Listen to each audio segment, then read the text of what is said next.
Assalamualaikum warahmatullahi wabarakatuh. Perkenalkan, nama saya Stella Fauzia dari Prodi MPI 1B. Di sini saya akan membuat video untuk memenuhi tugas UTS dari mata kuliah Bahasa Indonesia Dasar. Di sini saya akan menerangkan tentang menganalisis teks akademik. Oke, kita sekarang akan masuk untuk membahas apa sih itu teks akademik. Yang belum tahu, mari kita simak bareng-bareng ya. Saya akan menerangkan apa itu sih teks akademik. Teks akademik atau karya ilmiah dapat diartikan suatu tulisan yang penyajiannya sesuai keilmuan dan didasari oleh keilmuan pengamatan, peninjauan, penelitian dalam bidang tertentu, disusun menurut metode tertentu dengan sistem matematika bahasa yang baik dan benar. Oke, kita lanjut ke slide selanjutnya, membahas tentang ciri-ciri teks akademik. Oke, di sini kita akan membahas tentang apa sih dari ciri-ciri teks akademik itu sendiri. Ciri-ciri dari teks akademik: 1. Bersifat sederhana dan tidak berlebihan. Jadi, sifatnya itu sederhana dan tidak berlebihan. Yang kedua, tata urutan bahasanya disusun secara sistematis. Yang ketiga, bahasanya lugas dan dapat dimengerti. Yang keempat, bersifat objektif. Yang kelima, isinya memberi tahu berbagai informasi. Oke, kita lanjut ke teks non-akademik. Apa sih itu teks non-akademik? Teks non-akademik adalah teks yang penulisannya tidak didukung oleh fakta umum, yang biasanya hanya berdasarkan fakta pribadi dan menggunakan gaya bahasa populer atau tidak terlalu formal. Kita lanjut ya ke ciri-ciri teks non-akademik. Ciri-ciri dari teks non-akademik adalah: 1. Bersifat mengajak. 2. Tidak memuat masalah topik yang dibahas. Yang ketiga, bersifat subjektif. Yang keempat, penyajian teks non-akademik diiringi sejarah. Yang kelima, tidak ada bantuan bukti. Itu adalah ciri-ciri dari teks non-akademik. Oke, kita lanjut ke slide selanjutnya ya. Ya, di sini saya akan membahas tentang teks akademik atau teks ilmiah dapat berwujud dalam berbagai jenis. Misalnya, 1. Buku. Buku adalah kumpulan atau himpunan kertas atau bahan lainnya yang dijilid menjadi satu pada salah satu ujungnya dan berisi tulisan, gambar, atau tempelan. Yang kedua adalah ulasan buku. Teks ulasan adalah suatu teks yang berisi ulasan atau penilaian terhadap suatu karya seperti film, buku, lagu, hingga karya sastra dan seni lainnya. Yang ketiga, proposal penelitian.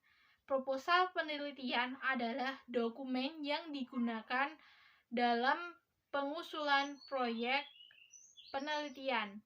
Yang keempat, laporan penelitian. Laporan penelitian merupakan suatu media atau dokumen komunikasi antara peneliti dengan masyarakat umum, terutama pembaca yang ditargetkan atau yang berkepentingan dengan penelitian yang telah dilakukan tersebut. Yang kelima, laporan praktikum. Laporan praktikum adalah bentuk penjelasan tentang apa yang dilakukan individu selama pengalaman praktis dan hasil dari pengalaman itu. Yang keenam, artikel ilmiah. Artikel ilmiah sebagai bagian dari karya ilmiah adalah karya ilmu pengetahuan yang menyajikan fakta umum dan ditulis menurut metodologi penulisan yang baik dan benar. Seperti itu.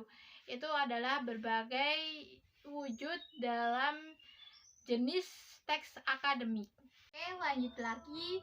Sekarang ke wujud dari berbagai wujud jenis dari teks non akademik, yaitu 1. Cerpen. Cerpen atau cerita pendek adalah salah satu jenis prosa yang isi ceritanya bukan kejadian nyata dan hanya dibuat-buat. Yang kedua ada dongeng. Dongeng adalah salah satu cerita rakyat yang cukup beragam cakupannya serta berasal dari berbagai kelompok etnis, masyarakat, atau daerah tertentu di berbagai belahan dunia. Novel.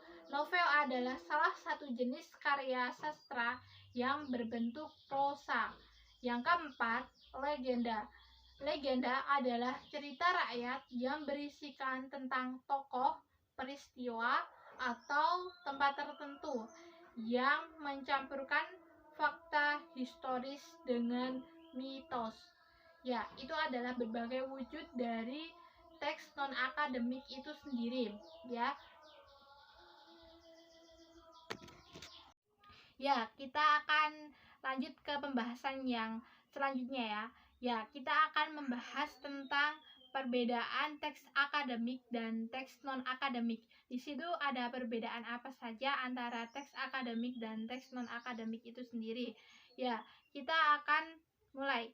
Yang ke-1, teks akademik menyajikan fakta, sementara di teks non-akademik sendiri dapat menyajikan fakta atau opini, fakta dan opini ya. Yang kedua, teks akademik didasarkan pada penelitian ilmiah yang telah dilakukan sebelumnya, sementara teks non akademik tidak didasarkan pada sebuah penelitian.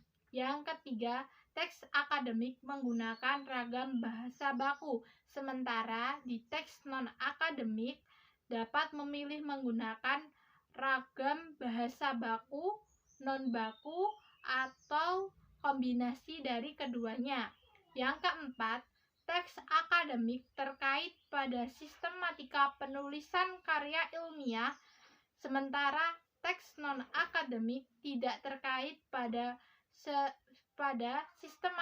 sistematika penulisan karya ilmiah. Yang kelima, data yang disajikan pada sebuah teks akademik harus dapat diuji berulang kali oleh pihak yang berbeda dan mengeluarkan hasil yang sama. Sementara hal ini tidak berlaku pada teks non-akademik.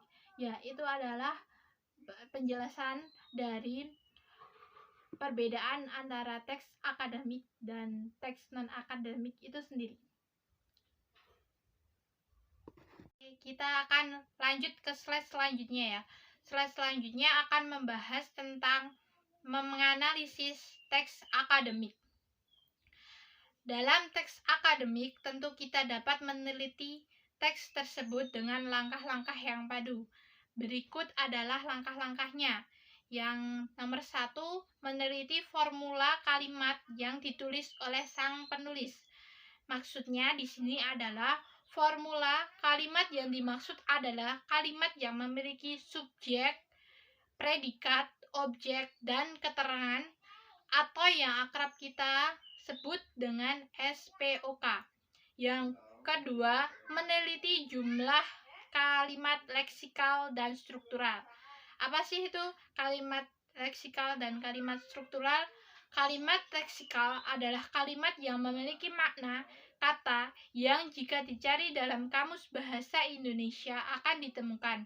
Sedangkan kalimat struktural adalah kalimat yang memiliki makna dan berkaitan dengan tata berbahasa. Yang ketiga, meneliti verba dan adjektiva yang diubah menjadi nominalisasi. Apa sih maksudnya? Nominalisasi atau yang biasa disebut dengan pembendaan adalah mengubah verba dan adjektiva sebagai nomina. Misal, mampu menjadi kemampuan, penelitian menjadi meneliti. Yang Yang keempat, meneliti istilah teknis teks.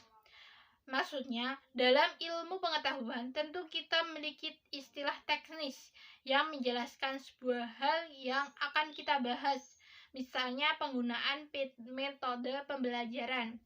Yang kelima, meneliti abstrak pada teks. Maksudnya adalah abstrak adalah sebuah dokumen yang ditulis secara singkat namun jelas dan akurat.